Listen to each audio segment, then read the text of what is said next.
आप सभी का आपके अपने channel geography with DC Jat पर स्वागत करता हूं। आज हम पढ़ेंगे प्रवास प्रकार, कारण और परिणाम। भारत में प्रवास की जानकारी प्रथम पूर्ण जनगणना 1881 से ही व्यवस्थित रूप में दर्ज की जाने लगी थी। अब भारत की जनगणना में प्रवास की गणना दो आधारों, जन्म स्थान और निवास स्थान के आधार पर की जाती है। प्रवास देश के अंदर अर्थात आंतरिक व देश के बाहर अर्थात अंतर्राष्ट्रीय दोनों प्रकार का होता है। भारत में आंतरिक प्रवास की चार धाराएं पहचानी गई है, जो निम्न है: ग्रामीण से नगरीय, ग्रामीण से ग्रामीण, नगर से नगरीय और नगर से ग्रामीण। ग्रामीण से नगरीय प्रवास पुरुष प्रधान है। इसका कारण रोजगार व जीने की अच्छी सुविधाओं की लालसा है। भारत में ग्रामीण से ग्रामीण प्रवास की धारा में स्त्रियों की संख्या अधिक है, जिसका कारण विवाह के बाद स्त्रियों का ससुराल जाना है। सन 2001 की जनगणना में भारत में 50 लाख व्यक्ति अन्य देशों से प्रवासियों के रूप में आए, जिनमें सबसे अधिक संख्या बांग्लादेश से आए लोगों की है। भारत के लगभग 2 करोड़ लोग प्रवासी बनकर विश्व के लगभग 110 देशों में फैले हुए हैं। महाराष्ट्र, दिल्ली, गुजरात और हरियाणा राज्य प्रवासियों को अपनी ओर आकर्षित करते हैं। ग्रामीण क्षेत्रों से आए प्रवासी नगरों की जनसंख्या वृद्धि में महत्वपूर्ण भूमिका निभाते हैं। इनके प्रवास का ग्रामीण क्षेत्रों में जनसांख्यिकीय संगठन पर प्रतिकूल प्रभाव पड़ता है। प्रवास के कारण नगरीय क्षेत्रों से नए विचार ग्रामीण क्षेत्रों में पहुंचते हैं। ये संकीर्ण विचारों को तोड़ते हैं और एक नई मिश्रित संस्कृति का निर्माण करते हैं। प्रवास के कारण नगरों में शोर प्रदूषण, वायु प्रदूषण, वायु जल का निपटान, ठोस कचरे के प्रबंध की गंभीर समस्याएं उत्पन्न होती है। प्रवास से जहां देश को विदेशी मुद्रा प्राप्त होती है, वहीं कुशल लोगों के हाथ अर्थात अच्छे वैज्ञानिक, चिकित्सक, शोधकर्ता, इंजीनियरों का पलायन भी लागत के रूप में सहन करना पड़ता है, जिसे प्रतिभा पलायन कहा जा सकता है। भारत में पुरुष प्रवास का मुख्य कारण क्या है? उत्तर: काम और रोजगार। किस राज्य से सर्वाधिक संख्या में आप्रवासी आते हैं? उत्तर: उत्तर प्रदेश। भारत में प्रवास की धाराओं में कौन सी एक धारा पुरुष प्रधान है? उत्तर: ग्रामीण से नगरीय प्रवास। किस नगरीय समूहन में प्रवासी जनसंख्या का अंश सर्वाधिक है? उत्तर: मुंबई नगरीय समूहन। जीवन पर्यंत प्रवासी और पिछले निवास के अनुसार प्रवासी में अंतर स्पष्ट कीजिए। उत्तर: जब किसी व्यक्ति के जन्म का स्थान गणना के स्थान से भिन्न होता है, ऐसे व्यक्ति को जीवन पर्यंत प्रवासी के नाम से जाना जाता है। जबकि यदि किसी व्यक्ति के निवास का पिछला स्थान गणना के स्थान से भिन्न होता है, तब उसे पिछले निवास के आधार पर प्रवासी माना जाता है। पुरुष चयनात्मक प्रवास के स्त्रियों पर प्रभाव की पहचान कीजिए। उत्तर: ग्रामीण क्षेत्रों में पुरुष चयनात्मक बाह्य प्रवास के कारण पत्नियां पीछे छूट जाती है, जिससे उन पर अतिरिक्त शारीरिक व मानसिक दबाव पड़ता है। अतः प्रवास स्त्रियों के जीवन स्तर को प्रत्यक्ष अथवा परोक्ष रूप से प्रभावित करता है। प्रवास का क्या अर्थ है? उत्तर: किसी एक स्थान को छोड़कर दूसरे स्थान पर जाकर बसने को प्रवास कहते हैं। भारत की जनगणना में प्रवास की गणना किन दो आधारों पर की जाती है? उत्तर: भारत की जनगणना में प्रवास की गणना दो आधारों पर की जाती है: जन्म का स्थान और निवास का स्थान। प्रवास के दो प्रमुख प्रकार कौन से हैं? उत्तर: आंतरिक प्रवास देश के भीतर और अंतर्राष्ट्रीय प्रवास देश के बाहर और अन्य देशों से देश के अंदर। आंतरिक प्रवास के अंतर्गत प्रवास की चार धाराएं कौन सी है? उत्तर: आंतरिक प्रवास के अंतर्गत चार धाराओं की पहचान की गई है: ग्रामीण से ग्रामीण, ग्रामीण से नगरीय, नगरीय से नगरीय और नगरीय से ग्रामीण।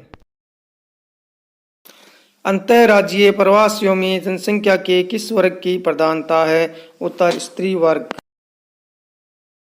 अंतर्राज्यीय और अंतर्राज्यीय दोनों प्रकार के प्रवासों में थोड़ी दूरी के ग्रामीण से ग्रामीण प्रवास की धाराओं में स्त्रियों की संख्या सर्वाधिक क्यों है?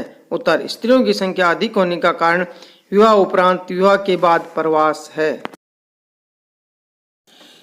अंतर्राज्यीय प्रवास की ग्राम से नगर धारा में जनसंख्या के किस वर्ग की संख्या सर्वाधिक है? उत्तर, पुरुष वर्ग। अंतर्राज्यीय प्रवास ग्राम से नगर धारा में पुरुषों की संख्या सर्वाधिक होने का क्या कारण है? उत्तर, आर्थिक कारण, रोजगार के बेहतर अवसरों की तलाश। हमारे देश में किस देश के आप्रवासियों की संख्या सर्वाधिक है? उत्तर, बांग्लादेश। आप्रवासियों की सर्वाधिक संख्या किस राज्य में है? उत्तर, महाराष्ट्र। किस राज्य से उत्प्रवासियों की संख्या सर्वाधिक है? उत्तर प्रदेश। किस नगरीय समूह में प्रवासी जनसंख्या का अंश सर्वाधिक है? उत्तर, वृहत मुंबई। वृहत मुंबई में सर्वाधिक प्रवासी आने का क्या कारण है? उत्तर, इसमें अंतर्राज्यीय प्रवास का भाग सर्वाधिक है। फिल्म नगरी और यहाँ की चकाचौंध देश भर से लोगों को आकर्षित करती है। रोजगार के लिए सूती वस्त्र उद्योग व अन्य उद्योगों की ओर मजदूरों का प्रवास आदि कारण से मुंबई की ओर प्रवास अधिक है। भारत में पुरुषों और स्त्रियों के प्रवास के कारण भिन्न क्यों हैं? उत्तर, काम और रोजगार पुरुष प्रवास का मुख्य कारण है, जबकि स्त्रियां विवाह के कारण प्रवास करती है।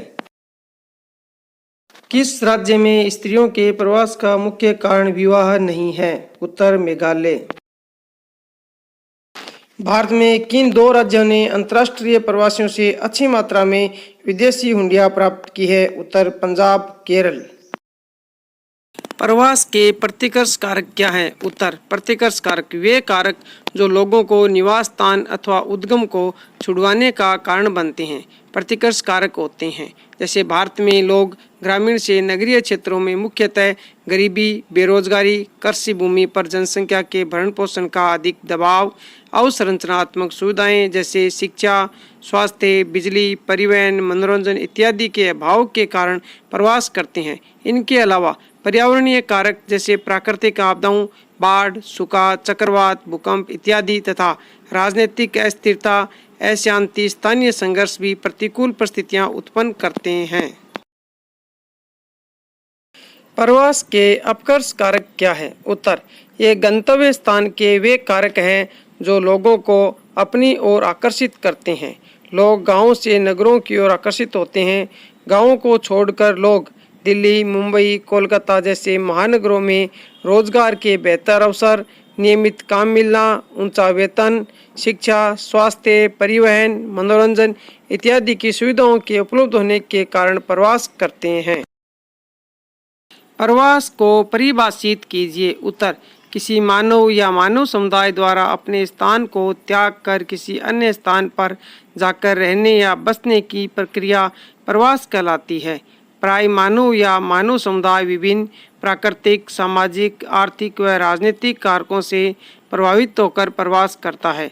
प्रवास एक प्रकार की भौगोलिक या स्थानिक प्रवासिता होती है जो किसी एक भौगोलिक इकाई तथा दूसरी भौगोलिक इकाई के मध्य देखने को मिलती है।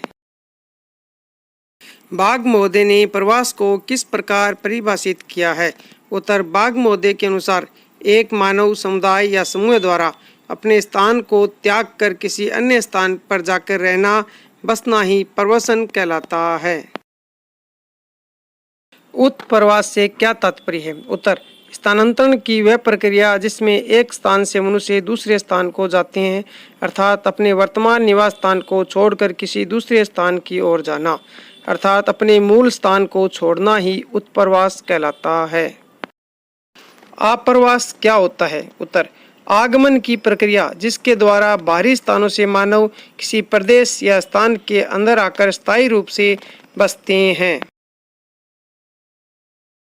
चैनल को सब्सक्राइब करें।